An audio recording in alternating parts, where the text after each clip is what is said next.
Bonjour à tous et à toutes. Good morning, everyone. For all of you here in the audience and all of those that are watching online, I'm really delighted to welcome you to Quantum Beyond 2025, turning global vision into scalable action. I'm really honored to moderate this distinguished panel featuring three exceptional leaders at the forefront of global science and as well as technology governance.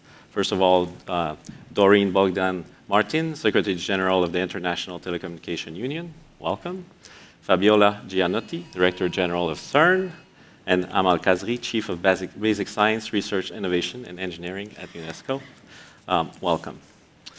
First, I will take a few minutes to set the stage for the conversation we're going to have today. I'll introduce myself. I'm coming today on this conversation from the academia side. I'm the Executive Director of Institut Quantique, Universit Sherbrooke in Quebec, Canada, a quantum research institute with more than 300 scientists and engineers. We are a proud member now of the Open Quantum Institute, and we've been collaborating for some time on developing quantum application for humanity and building capacity through education and training worldwide. It's a real pleasure to be back here. I was here 2 years ago when at the launch of OQI pilot phase, when the initiative born at GESDA began its journey hosted at CERN now with the support of UBS. At Institut Quantique, we're also the instigator of a Quantum for Climate initiative, and together with OQI and IBM, we organized workshop on quantum and sustainability, and our next milestone is to bring this conversation to the COP30 in Belém in Brazil, with an official quantum session and a clear goal of creating a quantum call to action for sustainable development. All this work aligns perfectly with OQI and GESDA's vision, ensuring quantum become a global public good that serves sustainable development goals and not just a competitive advantage for a privileged few. Many of you joining us today may be familiar with quantum science and technology and why they're considered disruptive technologies, but before we dive in, let me have a primer for those a little bit less familiar with the topic and briefly clarify what we mean by quantum technologies. At their core, these technologies harness the peculiar properties of quantum mechanics, and this enables three main categories of technologies: quantum sensing for medical imaging, navigation applications, as well as high-energy physics, quantum communication for encryption and secure networks, and quantum computing that can solve certain problems from drug design to climate modeling that are impossible with our most powerful supercomputers today. But where do we stand now? Just 2 weeks ago, the 2025 Nobel Prize in Physics was awarded to John Clark, Michel Devoret, and John Martinez for, and I quote, discovering macroscopic quantum mechanical tunneling and energy quantization in an electric circuit. This breakthrough didn't just advance our theoretical understanding, it laid the groundwork for quantum computers, where the same energy quantization that laureates demonstrate is now used to create quantum bits, the information-bearing units that makes quantum computing possible. This recognition reminds us that the quantum technologies we're discussing are not distant dreams. They're built on decades of fundamental science that's now ready to scale. And we are here this week at GESDA to anticipate the impact of disruptive technologies. And we're at a remarkable inflection point. Who could have anticipated what has happened this year? Just in recent months, impressive R&D breakthroughs, both in academia and industry, such as implementation of quantum error correction protocols and logical qubits that brings us closer to universal and useful fault-tolerant quantum computing, and also the development of new quantum algorithms that shorten the timeline of useful quantum application. And on the business and investment side, big tech is changing their tune and embracing quantum technologies. In September, in just 1 week, we have seen more than $2 billion being invested in quantum hardware companies.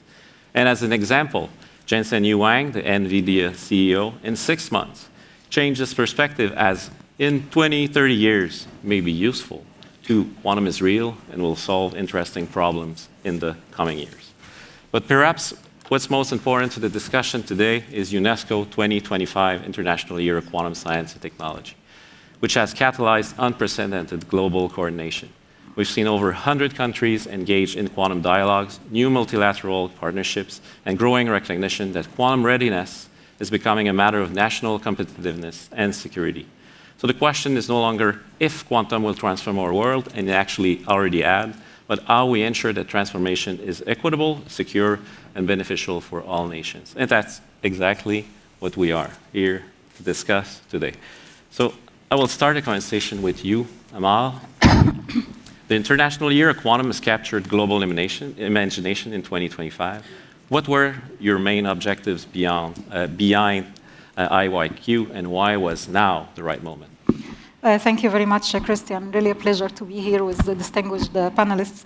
Actually, the International Year of Quantum Science and Technology, although when we start talking about it, we say it's to celebrate 100 years of quantum, but actually it's not only to celebrate. Most important, actually, to see to galvanize the efforts around the field of quantum science and technology, given the huge change happening and the huge progress actually happening in this technology. And with this progress happening in the technology, we also see a great divide and the gap in this field.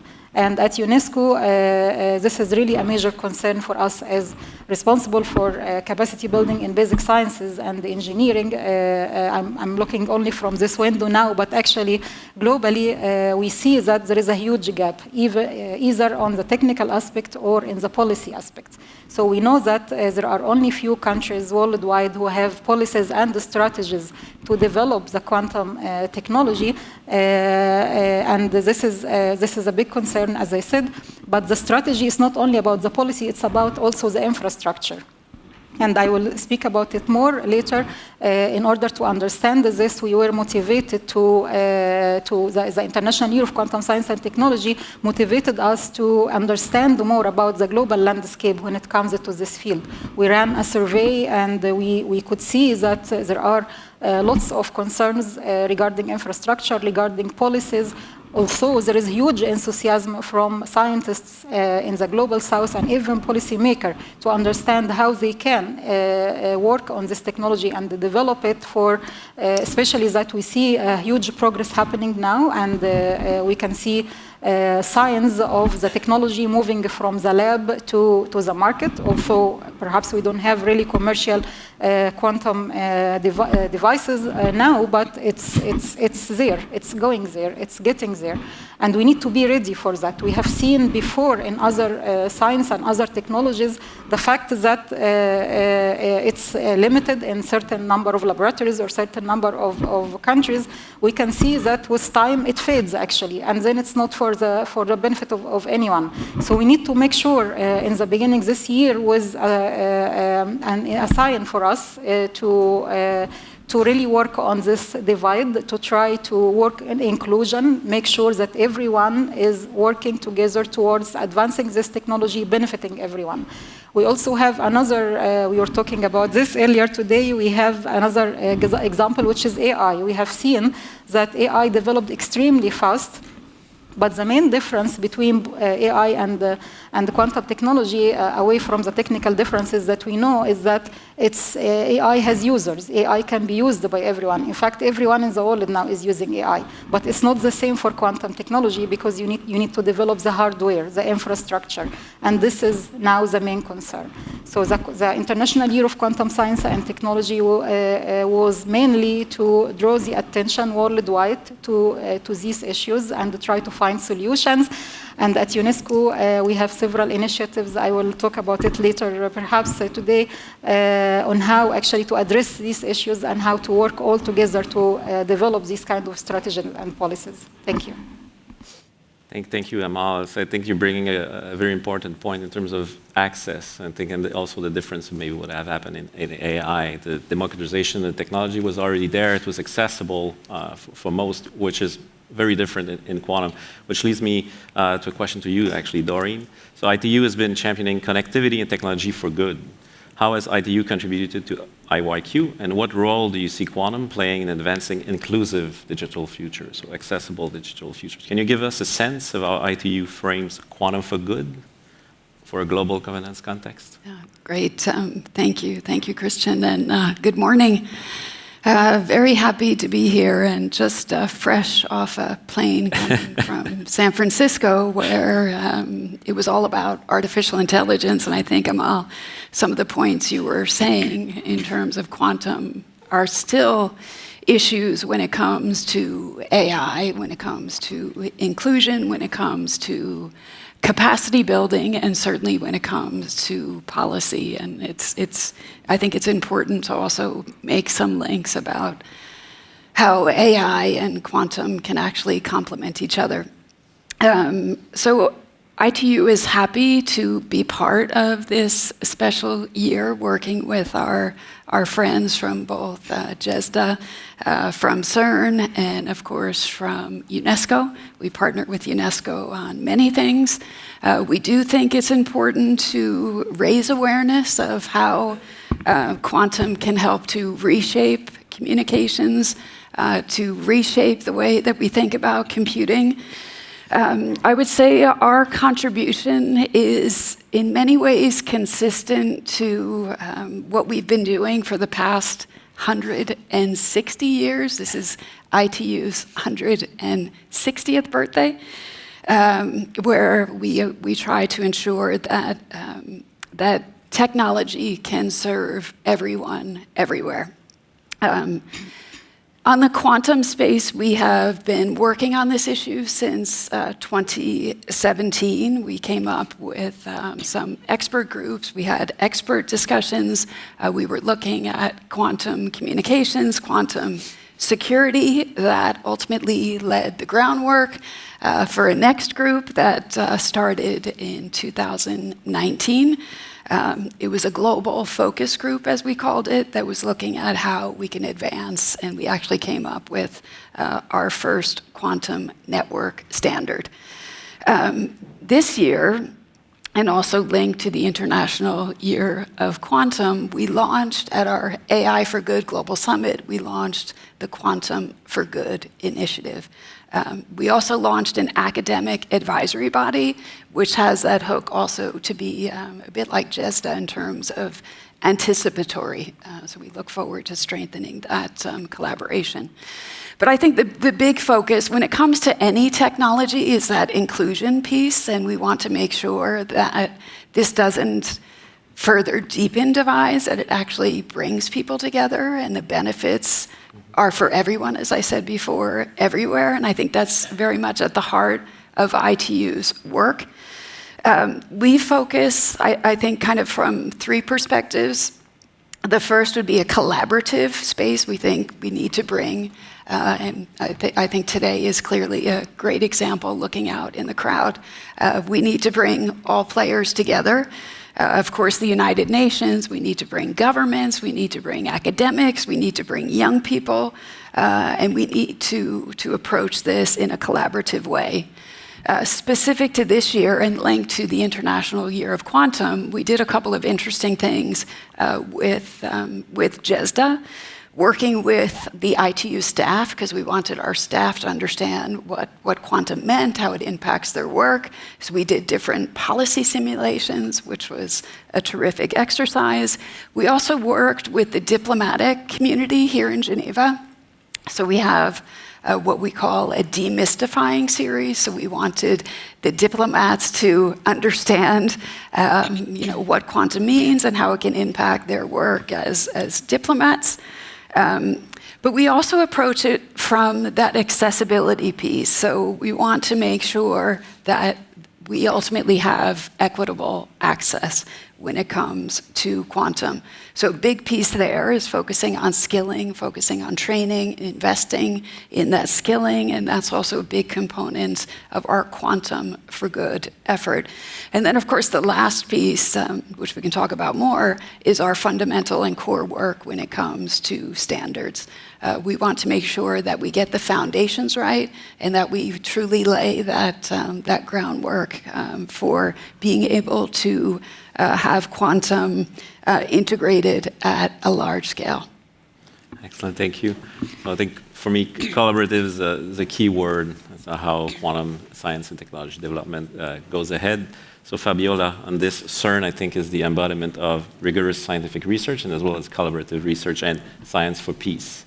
And in particular, CERN is deeply involved in quantum science. I think quantum is a big part of the research happening here. Can you expand on the role of CERN and how it pioneered and continued to contribute to the science for good, in particular quantum for good? Yeah, thank you. Good morning, everyone. CERN is really pleased and honored to host the GESDA Summit. Thank you for having me on this panel. So there are several aspects in CERN mission and values that are relevant for GESDA and for the discussion today in this panel. And I will briefly mention 6 of them. Bear with me. Number 1, CERN is the leading laboratory in the world for high-energy particle physics. And as you know, particle physics is the most fundamental of all sciences because it studies the smallest constituents of matter and the universe. We call them elementary particles because they cannot be cut into smaller pieces like electrons and quarks. Now, these particles obey to the laws of quantum mechanics, quantum physics. So we are also the largest laboratory in the world for quantum physics. So as we speak, underneath our feet, the collision of the proton beams in the Large Hadron Collider, our flagship project and the most powerful accelerator, so these beams are colliding 40 million times a second now underneath our feet and are producing events governed by quantum mechanics. So this is the first link. Second, CERN is a driver of innovation because our very ambitious scientific goals on understanding the constituent of matter, studying the structure and evolution of the universe, requires the development of cutting-edge technologies in many, many fields, from many of them actually relevant for quantum. Cryogenics, we are experts of cryogenics, superconducting materials, fast and radiation-hard electronics, quantum itself, AI, big data, vacuum, etc. Number 3, still related also to quantum and what was said before, CERN is a fantastic platform for training the young generation. At any given time, we are training 5,500 young people, including physicists, engineers, technicians across a large number of fields. Now, most of these people actually, say 70% of these people actually, leave the field of particle physics. They find jobs somewhere else in society. So we provide society with a continuous flux of talent in STEM, in particular also in quantum. Number 4, CERN is a brilliant example of collaboration across borders. We have 25 member states, 9 associate member states, observers, and a community of more than 17,500 people representing 110 nationalities. So it's really working together across borders.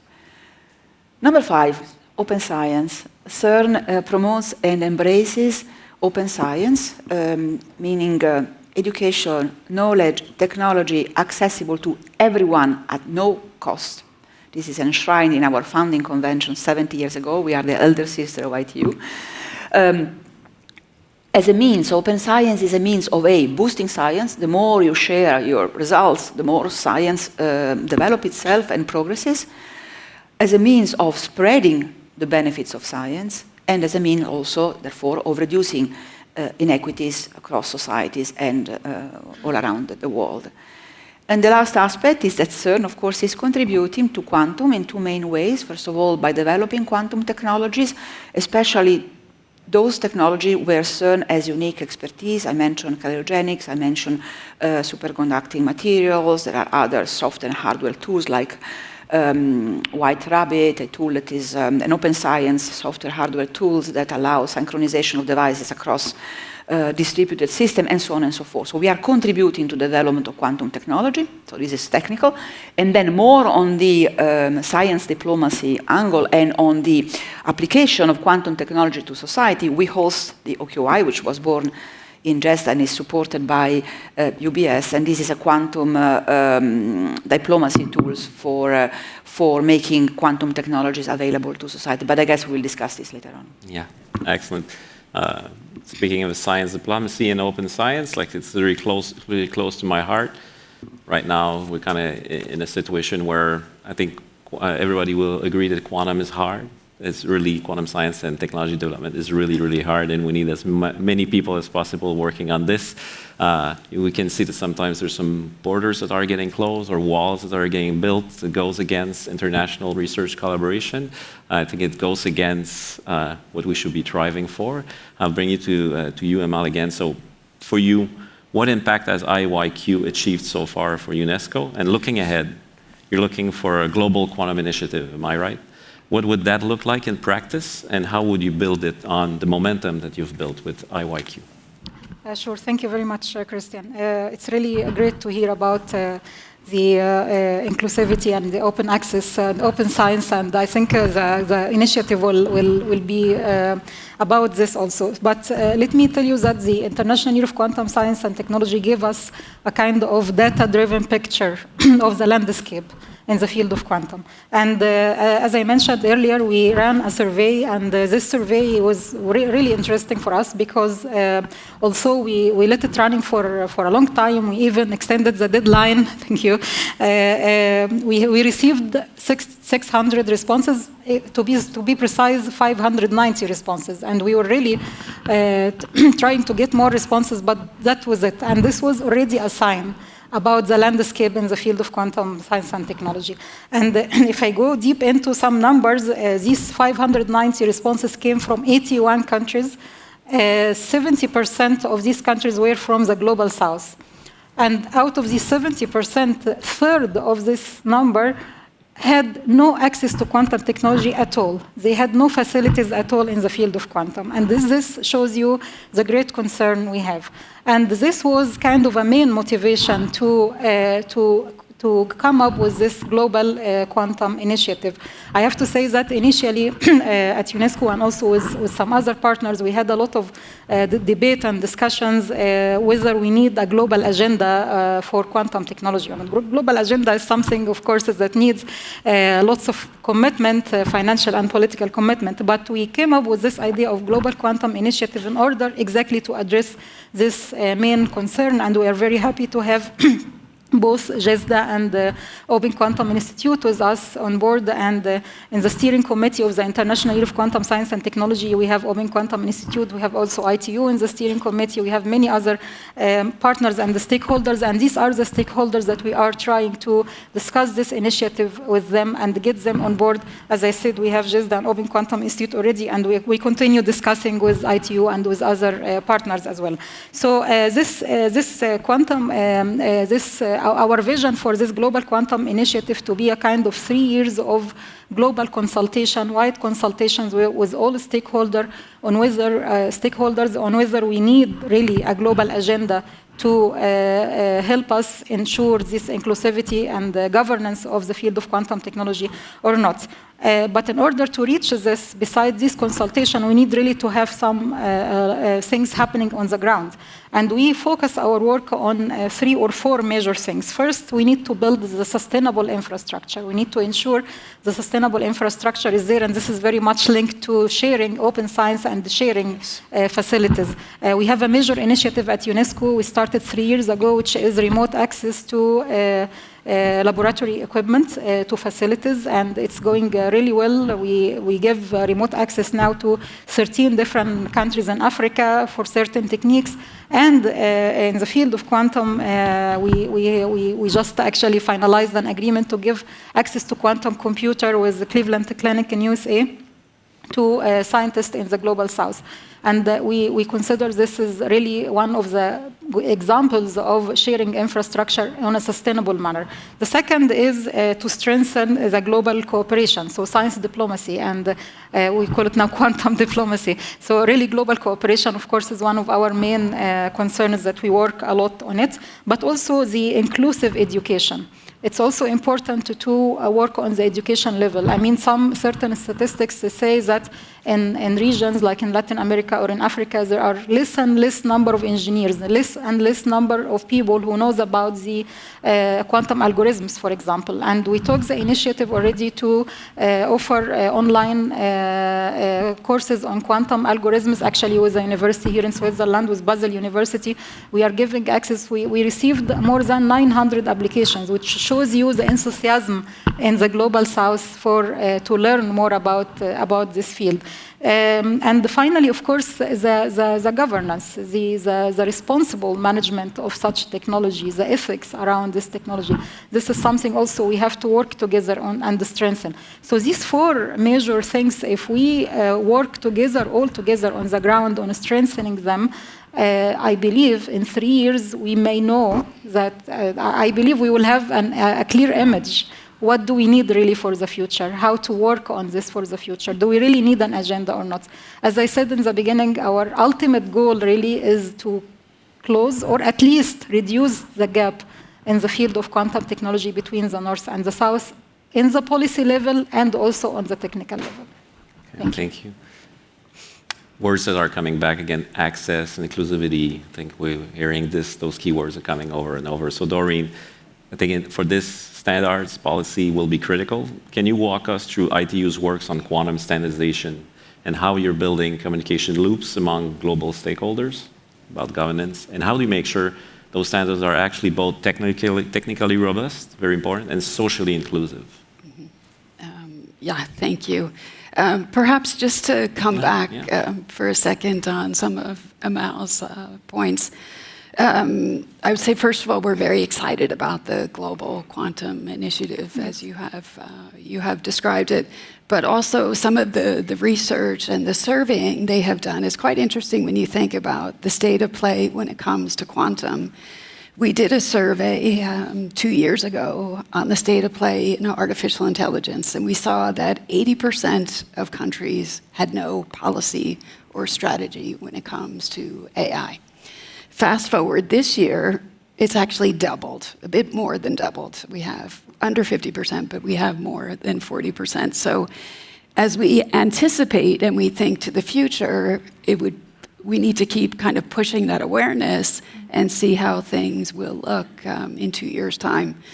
And I think that's an important link back to standards and the work and the importance around standards. So we approach standards from the perspective that we want to ensure that quantum networks are interoperable and that they're secure. And I think this goes back to 1865 when it was all about the telegraph. But standards were at the core because we wanted to make sure that telegraphic signals and messages could actually pass from one country to another in a way that was seamless, in a way that was interoperable. And hence, it was decided by 20 European countries to create the ITU, which was at the time the International Telegraph Union.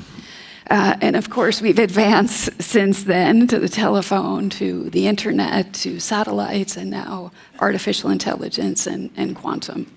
But I think standards is really at the core here. We work across different expert communities, and I think that's really important when it comes to technologies like quantum. ITU obviously is not the sole unique player in the standards space. We have a joint coordination activity, so we work with our friends here in Geneva, ISO, IEC, IETF, and others. And it's critical that we have those groups working together on things like quantum key distribution networks. We also have a standards database, which is really important so that we can actually collect and categorize and understand what's happening in the space of quantum. Because ultimately we don't want to see, as I said in the beginning, divides exacerbated as a result of quantum. We want to see those divides closed. I think also ultimately for us, I mentioned before having different audiences in this collaborative approach, having different expert groups, having young people, because ultimately we want to make sure that the next great scientific leap is also the next great leap for humanity. We do see incredible opportunities, possibilities when it comes to healthcare, when it comes to climate, when it comes to agriculture, or when it comes to things like water monitoring. And so I think standards can help us to make sure that, as I said, things are interoperable, things are secure.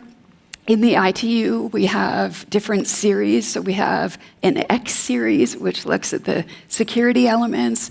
We have the Y series that looks at the networking elements. And I would also say the ITU is a platform that is inclusive, not just to member states, of course, but the private sector, academia, civil society. They can all come around the table and contribute their expert opinions and advice.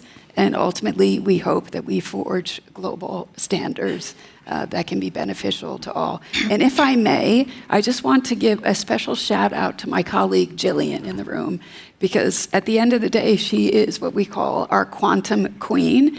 Jillian, if you can stand up. So she's doing so much great work. So I just wanted to recognize Jillian. Thank you. Thank you.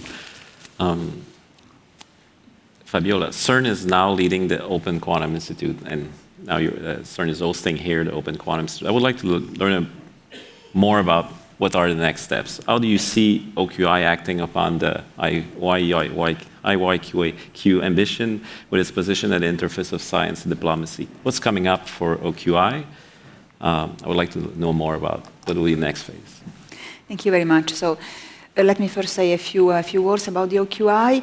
The OQI is a concrete application of GESDA's mission and values. Science diplomacy is a fantastic tool in today's world, is a necessary tool, but it needs to be nourished by concrete applications, and the OQI is one of them.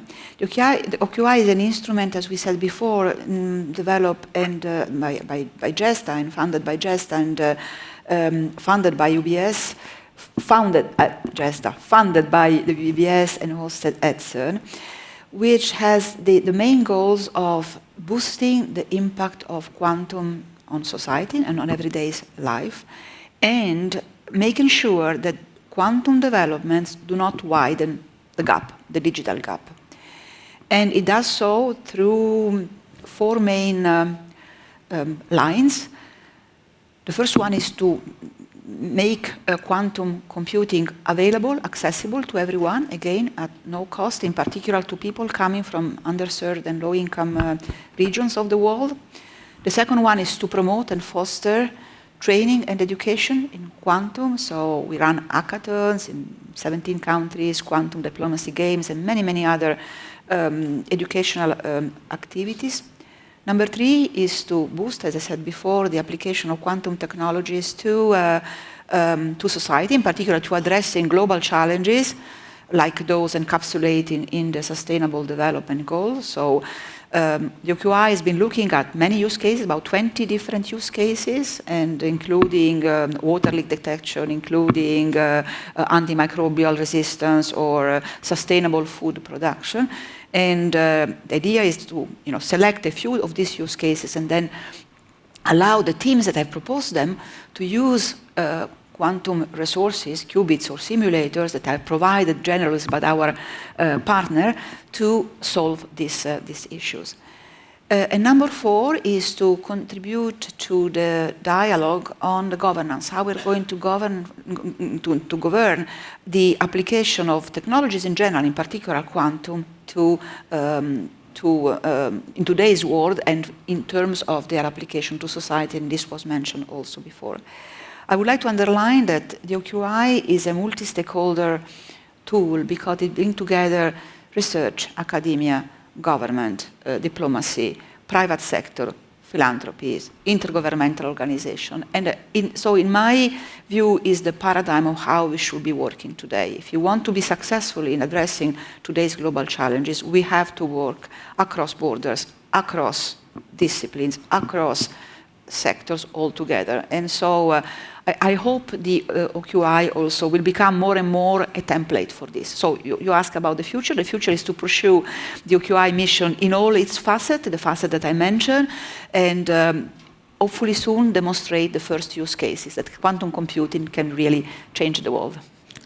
Thank you. So, I've actually been interacting with the OQI use cases in the workshop that we had during GESDA on Wednesday. It was incredible and as well really hopeful, I must say. And again, thinking me as a young kid, looking at CERN, looking at anything that's to do with science and technology, being inspired by technology, means that I made a career going in science and engineering, but that's because you see that hope in that future going ahead. So I think that's great.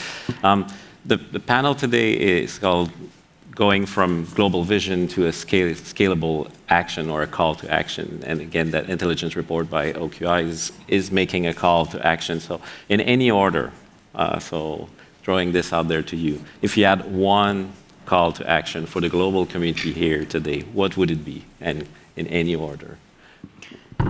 I think I would say that let us consider quantum technology, let us not consider it as a race to win, but let us consider it as a common public good to be shared.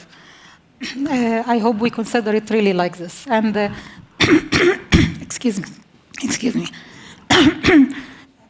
I once heard a very interesting quote I liked, that let us consider collaboration as a currency. Let us imagine it's a currency to invest in. So if we invest in collaboration, we will ensure that quantum is really a public good that we can invest in and share and achieve the inclusivity we are looking for. Thank you. Well, I think our message is more general, is concern all technologies, and even beyond that, I will say collaboration, collaboration, collaboration. I know that I'm preaching to the converted in this room, but as I said, in no way can we address today's global challenges without collaboration, and we must counteract this trend in today's world that leads us to a more fragmented, an increasingly more fragmented world, and that is bringing people, nations, individuals to entrench themselves within their borders. This is not the way to go. And science diplomacy is a wonderful tool to counteract this trend, and we have to support it. Thank you. So I agree with both Amal and Fabiola. I mean, I guess I would say, I think we have to focus on closing the divides. And so as we see on the screen here, quantum and the digital divide, let's remember that 1 out of every 3 people has never, ever accessed the internet. So when we think about quantum, when we think about artificial intelligence, when we think about any kind of technology for the future, we also have to remember the basics, the basic infrastructure, that 1/3 of humanity is not connected. So we got to close that gap so that this does not create new gaps. We also have to close the gap when it comes to education, when it comes to skilling, when it comes to capacity development. So I think it's closing the gaps, whether it's the basic digital gap or it's the more advanced gaps linked to, as you were saying, sustainable infrastructure, education, skilling. And about the young minds out there, like how can we inspire them to actually involve? So you were saying there's a lot of potential working with the global south. Like a few more words on how we can actually attract the young minds out there in science and engineering, and using the momentum of IYQ for the... You know, my motto is that science is beautiful and useful. And so I think that, again, in no way can we address today global challenges without the support of science and technology. And the young people, of course, are very much concerned. Also, the more senior people are also concerned by today's global challenges, from health to climate change to environment. Science is absolutely necessary. So if they want to invest themselves, want to be on the front line in addressing those challenges, science is a way to do so. I couldn't say it any better, I think. You agree, I guess. Oh, yeah, definitely. So, Can I yeah, just go ahead, add, of course. if I may, just to add a point. I think in terms of awareness building, it's critical for young people, presenting opportunities for young people, especially for the global south, to get engaged. And I would also highlight the importance of getting girls and women engaged. I don't know if it was done intentionally that we have 3 women panelists, but definitely there is a digital gap when it comes to quantum and when it comes to other technologies. Yeah. So we need girls to get excited about this, and of course we need more women at the table. And we need to start early, primary school, high school. This is where we can really make a difference. So as we are coming to a close for this panel session, I would like to thank profoundly our 3 panelists. Thank you, Doreen, for illuminating how quantum and telecommunication infrastructure must evolve together, and for ITU's critical role for connectivity and standards. Fabiola, thank you for sharing CERN's perspective on open science and international collaboration, and for hosting the Open Quantum Institute itself. And Amal, Kasry, thank you for grounding the conversation into UNESCO missions and the UN Sustainable Development Goal. I would like everybody to have a round of applause for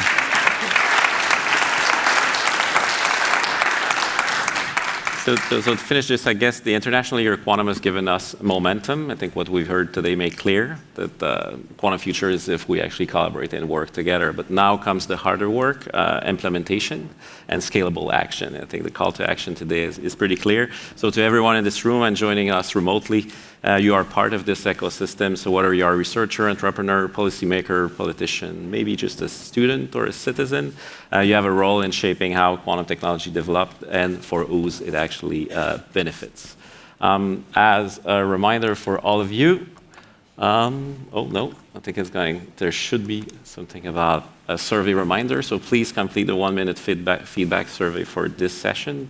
There should be a QR code, but I don't see it here. And a social media reminder as well, that key if you want to keep the discussion going, use the hashtag GESDA Summit.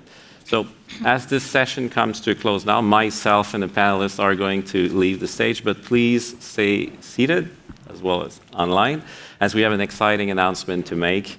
So I want you to join me to welcome GESDA, Google Quantum AI, and XPRIZE for the announcement of the semi-finalist in the XPRIZE Quantum Application Competition, which is, I think, a concrete example for action for quantum and impact. And thank you all for attending. Thank you.